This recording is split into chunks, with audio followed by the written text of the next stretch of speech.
I am Dr. Steve Sinatra. Welcome to HeartMDInstitute.com. Today we're going to talk about the low-fat diet myth. You know, the American Heart Association recommends a diet that is really 10% of fats. And I used to believe that years ago when I was a cardiologist. I thought if I gave less fat to patients, they would get less heart disease. But guess what? The reverse happened. I was seeing a lot more insulin resistance and more inflammation in people, in those eating a lot of carbohydrates. Let me explain why. If you supplement your diet with lots of carbohydrates and use very little fat, what's going to happen is you're going to get an enormous insulin response. When this happens, you're going to get inflammation in your blood vessels. So the best diet is really a combination of healthy proteins, healthy fats, and some what we call low glycemic carbohydrates.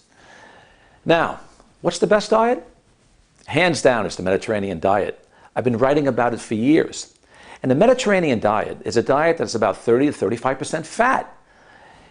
The way the Mediterraneans eat is really a good idea. Let me explain why. Well, first of all, they flavor their sauces with meats. They don't use chunks of meat like Americans do.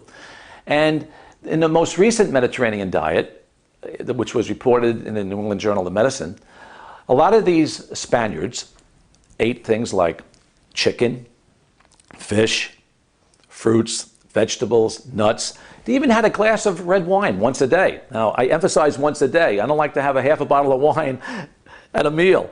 But once a day, red wine is phenomenal because it helps the heart. You know, the phytonutrients in wine, you got quercetin, you got resveratrol, and this prevents oxidation of LDL. Olive oil is another great one in the Mediterranean diet.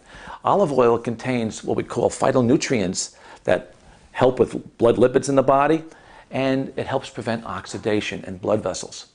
So the Mediterranean diet, being 30 to 35% fat, is healthier for the heart, because what they've shown, researchers have shown over the years, is that if you do eat this type of diet, and the paradox is, again, it's higher in fat than the Heart Association diet, guess what? You get less cardiovascular events, and these patients lived longer. So the Mediterranean diet is the way to go. It's something that I've been recommending for years, and it's easy to do. So remember this. If you have a choice between a low-fat diet or a higher-fat diet, choose the higher-fat diet and choose healthier fats. And I'll explain what the healthier fats are next time. From my heart to yours, I'm Dr. Steve Sinatra.